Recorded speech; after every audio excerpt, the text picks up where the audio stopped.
How you doing, Sonia? Yeah, good, thank you. Got a little bit of a surprise for us today. Yeah, I had a day off after hearing sad news that our Prime Minister, Boris Johnson, has been admitted to hospital, including a few days in the intensive care unit. But luckily now he's recovering in one of the general wards. I thought this might be a good opportunity as an intensive care consultant to run through some of what that actually means and maybe try and blow away some of the misinformation that's out there about what it would mean for Boris and for all the other people that require intensive care. I thought it might be useful to use the old Lego guys again. It worked last time, didn't it? Yeah.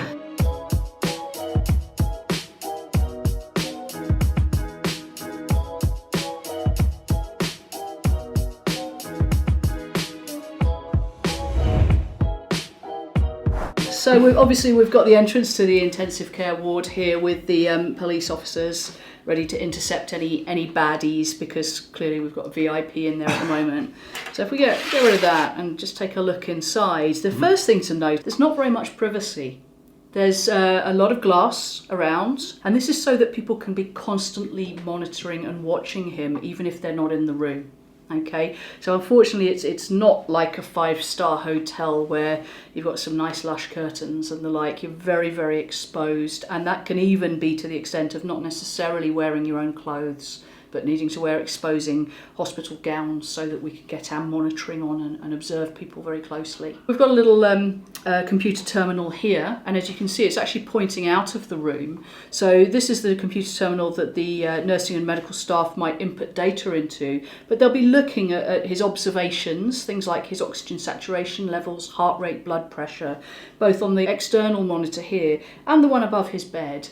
And that will be feeding to a distant terminal where all of the patient's observations can be seen at once from a doctor or nurse sitting down at a desk. So what are some of the other aspects that we have in terms of the general setup that we might see in lots of hospital beds, but what do we have? What's different? So the first thing to note here is the bed is like a standard hospital bed, but it has a few key differences. So the first thing is at the foot end here, we see a little pressure machine which allows for a pressure mattress to be inflated and deflated in different areas at different times, which creates a wave-like effect on the bed. And that's a really important part of intensive care because it prevents pressure sores in people who are potentially lying still, anaesthetised for sometimes weeks. And we're just not designed for that, are we? We're designed to be up and about, moving around, not have one part of our area constantly have pressure and denying that blood supply and then potentially getting lots of people would get a very sore bottom or a very sore back or shoulder blades if they're lying on their back constantly for any length of time. So that's a really important piece of equipment that's found on all ICU beds. If he were fully anaesthetised on a ventilator, he wouldn't be moving his legs around and wouldn't get his circulation going. And that's a major risk for blood clots to form in the legs, a deep vein thrombosis. We commonly hear about that in people who are sat on an aeroplane for a long time, not moving around. Well, a similar thing happens in ICU. So we get little pumps onto each of the calves that inflate and deflate, give a nice bit of a massage all the time that the patient's in the bed to simulate blood flow. Anything else around the bed that we've seen? Yeah, so we've got quite a lot going on here. We've talked about the monitoring. Clearly, infection control is really important, particularly with a condition like COVID, which is infectious in origin. So you can see at the door, there's a little bit of tape there marking out the clean zone from the infected zone, and anyone crossing over that threshold would be expected to be in full protective equipment. Mm-hmm. So we've got, at the bottom of the bed here, we've already got the alcohol gel dispenser there, so that anyone that comes in will wipe their hands, wipe equipment using that. Mm-hmm. We can see over on the side we've got the sharp spin. That's important because lots of needles and syringes used there. So and you used a Lego head. That's so good because that's exactly what they look like. Yeah, that made quite a good sharp spin actually. Very good. Although I'm not sure my syringes would quite fit in there. But that is a problem, but hey. Lego, sort your scales out. And clearly we've got some gloves here, so there's a box of gloves. These are the non-sterile gloves. They're typically the things we'd use whenever we approach a patient. That's a common misconception. People think that all gloves are sterile. So these non-sterile gloves are as sterile as washing your hands. Yes. They're to protect you from the patient, not not the patient from us. Those would be the things that we'd use it 90% of the time. It's only really if you were operating on someone or putting a drain through into their chest or something like that you'd need to use sterile gloves. So even in our PPE, our protective equipment, that's non-sterile gloves. There's no reason for those to be sterilised. Not everyone that's admitted to intensive care does need life support, and by that I mean ventilators or dialysis machines. Some people are there for very, very careful monitoring because there's a real concern that they might deteriorate and then require those areas of support. As we've said, there's been a real push on getting ventilators. A ventilator is a machine that pushes air in and out of your lungs. But in order to do so, it needs to be connected to an oxygen and an air supply, which are piped into hospitals. Not all areas of the hospital are going to have the right piping for a ventilator. In fact, that it's really going to be limited to just intensive care units, operating theatres, the resuscitation department of A&E, and some of the theatre recovery areas. So those are the areas that are being turned into extra intensive care wards at the moment. It's reasonably difficult to turn a normal hospital ward into a ward that can take ventilators because they're just not plumbed for it. It's not like something you can just move in the machine and turn it on in the corner. Not at all, not at all. And of course the ventilator merely pushes the air in and out. The important part of the ventilation is the staff that are using it, and the very, very expert nursing staff who've all trained for a minimum of 3 or 4 or 5 years to be able to use the ventilators well, and the intensive care consultants who've all undergone 15 years training. Unfortunately, this isn't something we can train people up on in the space of a week or a month. When you're in intensive care, you tend to get one-on-one nursing. So that means that there's one nurse or one doctor in the room pretty much all the time. So you can see here we've got Fred. He's come in and he's got his surgical mask on and his gloves. He hasn't got a visor on or a hat, but again, I'm constrained by my Lego bricks, so we'll have to let that one go. So because people that come into intensive care are unwell, they tend to lie in bed and not really be able to walk around. Because of that, it can be quite hard to get to the loo. So we tend to put catheters into the bladder and let all of the wee collect in a bag. That means that it's more comfortable for the patient. They don't have to worry about feeling like they need to go to the loo. And it also means we can keep a very close eye on the kidneys and see how much urine is being made every hour. And that can guide us on how healthy the kidneys are and whether they're showing any forms of strain. And if they are, then we might want to increase some fluid going in through a drip in the arm. Many people, if they're coming to intensive care for monitoring only, are still able to eat and drink. But if they're very unwell and they don't feel able to, then they would become reliant on some fluid being given through a drip. And very often there's not necessarily something wrong with the kidneys, it's just the flow to the kidneys that's stopping them working. And that's one of the concerns about COVID, that although it's predominantly a respiratory condition, unfortunately for those patients that do become unwell enough to require intensive care, we are seeing a number who go on to develop damage to the other organs in the body, like the heart and the kidneys. And then we've got Louise. There's a lot of checks that need to be carried out all of the time, not just on the patient, but on the equipment as well. So Louise here will be looking at oxygen flow rates to make sure that there is sufficient oxygen flowing around. She'll also be looking at all of the other monitoring and making sure it's attached correctly. So there'll be ECG monitoring, so 3 dots on his chest, and that will give us a constant look at what the heart's doing. There'll be a blood pressure cuff on his arm, and that will go up quite frequently to check what his blood pressure is doing. But in contrast to a normal ward, on intensive care, we often do things differently in order to measure blood pressure. And rather than taking readings every 5 minutes, every hour, we put a little drip into an artery, commonly the radial artery here in the wrist, and we actually measure the pressure in that artery constantly. That's what we call an arterial line. And it means that we can get a real-time view of what's happening to the blood pressure and how it might change with any interventions that we decide to employ, such as giving extra fluid. So we'll be measuring oxygen levels, both by using a pulse oximeter, which is a little clip that sits on the finger, but also by actually taking blood from this arterial line and doing what's called an arterial blood gas. That looks at how much oxygen there actually is in the blood.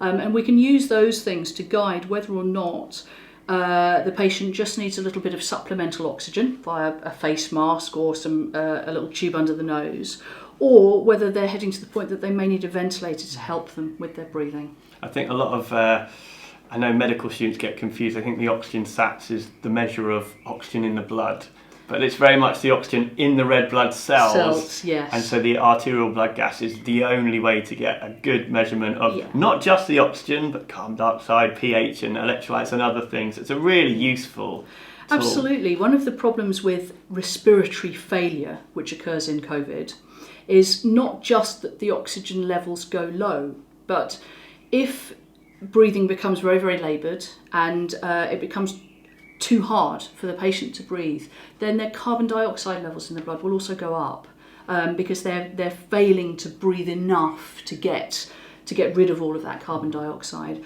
and that can be life-threatening in its own. It's eventually getting tired, aren't they? They're getting tired because their lungs aren't working as well, so their muscles are going to have to work harder. Obviously, their muscles need oxygen and demand, and eventually, if this disease process keeps going on, then we need to breathe for the patient, don't we? It's like asking someone to run a marathon and then another one straight afterwards and another one straight afterwards. And you can imagine that those muscles are fatiguing. And if they fatigue to the point that the patient really can't get enough oxygen in or enough carbon dioxide out, then we need to go down the steps of putting them on a ventilator. We've heard lots about ventilators in the media, about having more of them, and I've seen lots of misconceptions then. So can you talk us through the different types of ventilation we do? So there's two main types of ventilation. We can use non-invasive ventilation, which means that the patient stays wide awake and has a very tight-fitting face mask, either over the mouth and nose, possibly the whole face, or potentially like a spaceman's helmet that goes over the whole head. And it provides an extra push of air in when the patient takes their own breaths. So it's a little bit like sticking your head out of a train window when it's moving very fast and you get that wind blowing in your face. They can potentially still talk to us, although it can be very loud, the mask and the airflow within the mask. So it might be difficult for them to hear what you're saying and for you to hear what they're saying. But we can take the masks off for short breaks and allow people to have a drink and to communicate. We've had some good evidence come out of this non-invasive. It's not necessarily used university because it has some risks as well. Yeah, so non-invasive ventilation is an established treatment modality in many lung problems, but of course COVID is a new disease and it's not something we've treated before, so we're learning rapidly about what are the best types of ventilation to use. Non-invasive ventilation may have a very important role, but one of the problems with it is that because of the pressure of the air blowing into the face, any air that leaks around can potentially blow coronavirus a long way out from the mask and can contaminate the whole area and other members of staff. So for that reason, some departments aren't using non-invasive ventilation in COVID at the moment. So that's the first type of ventilation. So the patient's awake, they can wear these masks. What comes next, really? So if that's insufficient, or for whatever reason it's decided that isn't the right type of ventilator to use, then one would need to go on to invasive ventilation. So we've got the machine over here, which has to be plumbed into air and oxygen supplies from the wall. So you can't just take a ventilator and put it anywhere. That then connects via some tubing onto another tube, an endotracheal tube, that we insert into the patient's mouth, and that goes down into their windpipe. Now, you can't do that to someone when they're awake. If I tried to put a tube down you'd vomit or cough or hit me or something. So in order to go on a ventilator, and this is a really important point, you need to have a general anaesthetic. And that general anaesthetic needs to continue for all the time that you're on the ventilator. Really. So a general anaesthetic is basically putting someone to sleep. Yeah. You know, some people call sort of an artificially induced coma, won't they? And a lot of people, I think, don't realise that. They feel like, you know, that you're just sitting up having some assisted with your breathing. Yeah. There's loads of complications that obviously come along with that. So in order for a patient to stay asleep, as I say, they've got to have a constant anaesthetic infusion, and we give that via these syringe pumps. So what's a syringe pump? So a syringe pump is just a pump which squeezes a syringe at a certain rate every hour. So you set it for how many mils of a drug you want to be infused, and that goes into the patient's vein as a constant infusion. And most patients who are in an intensive care bed on a ventilator are likely to have multiple infusions going. We probably need about 5 infusion pumps for every bed space. Dangerous drugs, aren't they? And this buys into the fact why we need the monitoring, why we need the one-on-one care. The only doctors that deal in these drugs are anaesthetists and intensive care doctors, and sometimes A&E senior doctors. No one else. The ward doctors don't use these drugs. They're not trained in the use of these drugs, and so again, one of the limiting factors in the ability to treat everyone on ventilators is the ability to have enough staff to administer the anaesthetics. If you're on non-invasive ventilation, as we've said, you can take the mask off and still have a drink or potentially something to eat. But if you're anaesthetised, then obviously you can't do that. And sometimes people are anaesthetised for weeks at a time on a ventilator. We can give fluid through the veins, but that's not a natural way to do it. The best thing to do is to pass a nasogastric tube down through the nose into the tummy and dribble food straight down into the tummy. So we use another pump to deliver that, and we tend to keep food running for about 20 hours a day and then rest the tummy for about 4 hours. So a lot of this stuff is very unnatural, but that's kind of trying to recreate the most natural way we get our nutrients, isn't it, by still using our gut? Yeah, absolutely. We try to normalise things in the body in a very abnormal situation. What we're finding with COVID is that sometimes the lungs are really badly inflamed and it's very, very hard to get oxygen into the blood, even with a very sophisticated ventilator. But what we do know is a lot of that inflammation in the lungs kind of sinks down with gravity. So if you think of Boris here in his bed, it's going to be along his back and the bottom half of his lungs. And those areas aren't going to be getting a lot of air going into them. But it's usually the bottom of the lungs that get most blood circulating through them. And obviously that blood is there to pick up the oxygen. So one of the things that we've found is working reasonably well with COVID is what we call proning, which basically means that you turn your patient so that they're lying in the bed face down. So proning is just a posh medical word of lying on your front, isn't it? Lying on your front. By lying on your front, you're taking the less inflamed areas, which are now at the front, and putting them at the bottom where most of the blood travels through the lungs so that more oxygen can get into the blood. And we tend to do that for about 12 hours or so before we turn people back onto their backs again. I can imagine if someone's unconscious, connected to tubes, catheters, lines, monitoring, that it's not a case of just turning them over. No, it really isn't. Disconnects can occur from things like arterial lines, which can be catastrophic, breathing tubes. It's easy enough to put a breathing tube in if someone's lying in a bed Right. and you've got access to their face, but if they're upside down and that breathing tube comes out, that's potentially life-threatening. So we have whole teams at the moment called proning teams who will come along and will help us turn people over. You just realise how much resource are in place. As soon as we have the simple thing of, ventilating people and being very dependent on us, combined with this nasty disease, then simple things just like moving a patient becomes a massive obstacle. Yeah. And the rooms get very busy, which is why intensive care wards tend to have beds spread out much further apart than normal wards because of the amount of staff and equipment that's associated with the care of the patient. So sometimes people come to intensive care not for help from a ventilator, but because they need to go onto a dialysis machine or what we call a hemofilter urgently. So this here's a little hemofilter. It connects up to the patient via a tube, a big tube. The drip connecting to the hemofilter is very large. It's like about the size of a pen, which goes into one of the veins, commonly the femoral vein down in the groin. And blood is sucked out of the patient into this machine where there's a sort of artificial kidney that cleanses the blood. So on the hemofilter here, you can see that there's a bag with what looks like urine in it.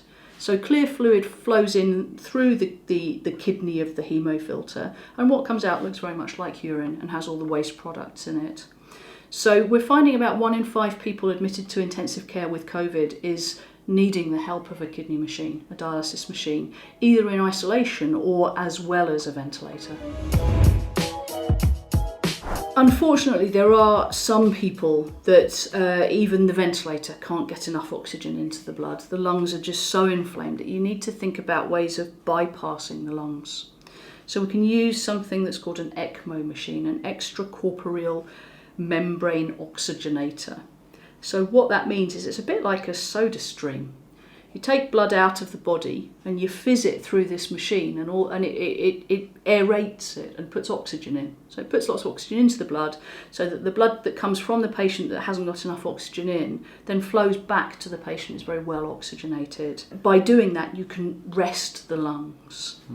I think one of the important things to recognise about intensive care and about ventilators is these treatments are there to buy time for the body to heal itself. There is no cure for COVID. There is no treatment for COVID itself. What we can do is keep the body alive whilst it fights the infection. So let's assume the best case scenario and all these things support the body and the body ends up fighting infection and the patient starts improving. What's the kind of average stay that we're seeing? So what we tend to find is that people come through to intensive care on about days 7 to 9 of their illness.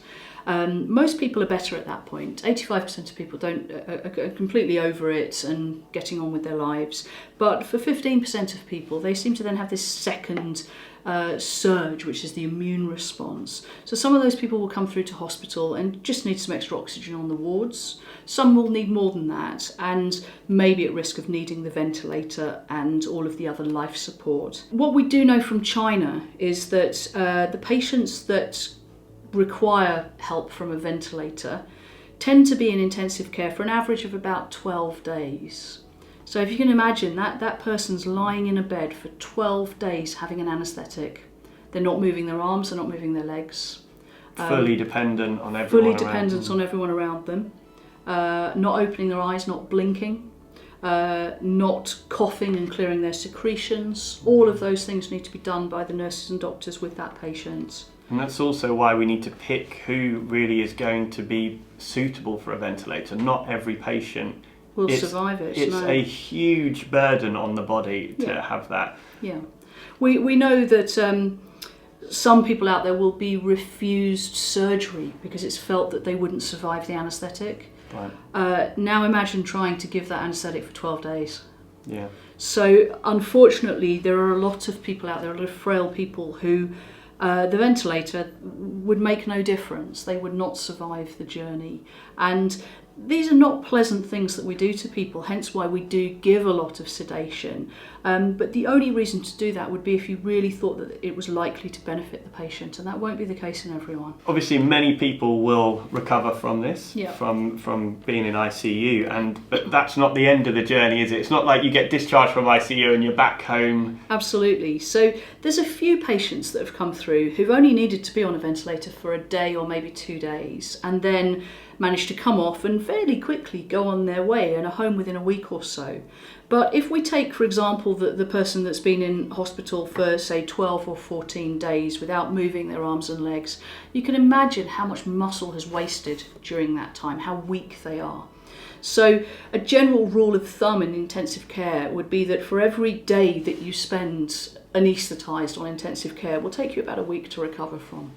So some of these patients, once they're out of intensive care, may well be in hospital for weeks and weeks and weeks getting better. And that's just the physical things, not to mention some of the psychological impacts of being on ICU and everything. Absolutely. Like once people are getting towards extubation or coming off the breathing machine, we lighten the sedation significantly and people start to have recall of what's happening around them.